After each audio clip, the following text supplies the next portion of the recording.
những ký ức xưa giờ như mây khói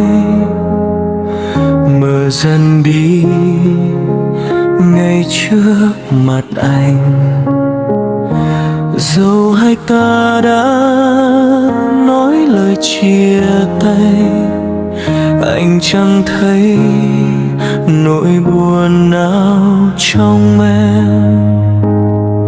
Mọi điều em đã trao cho anh chưa từng hơn một vai diễn nụ cười ngây thơ kia của em.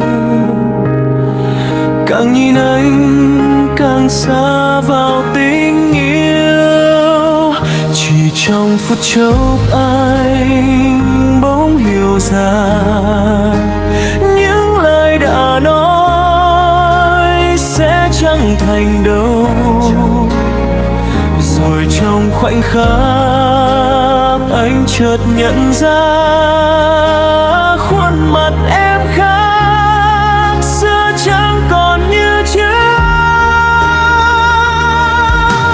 Thế rồi anh hóa cơn mưa qua lạnh giá để yêu thêm một ngày nữa. Quá lạnh giá khiến bao niềm hối tiếc trở nên nhói đau rõ ràng trong tim.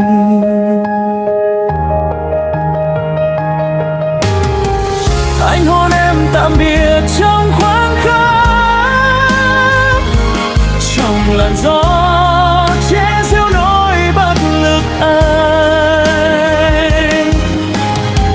Anh hôn em tạm biệt đêm cuồng quay, trái tim anh ôm chờ nỗi buồn phía trước.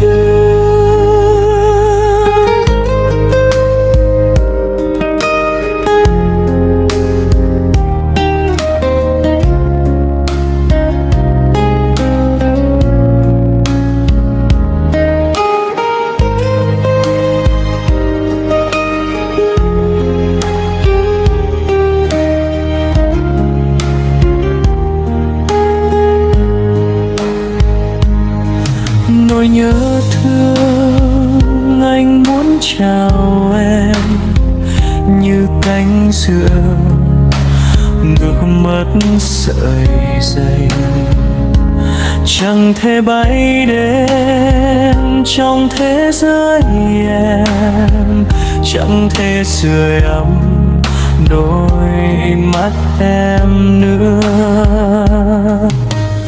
Anh đã có thể nhìn thấy bi kịch đang dần mở ra trước mắt, cuối cùng chẳng giữ chút niềm vui.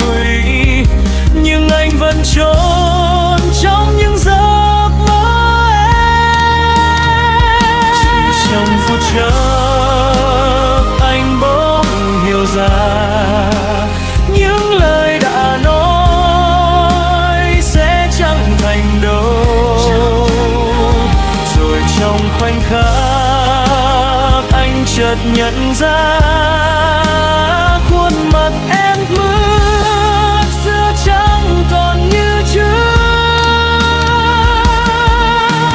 Thế rồi anh hóa cơn mưa quá lạnh giá để yêu thêm một ngày nữa. Quá lạnh giá khiến bao niềm hối tiếc trở nên nhói đau rõ ràng trong tim.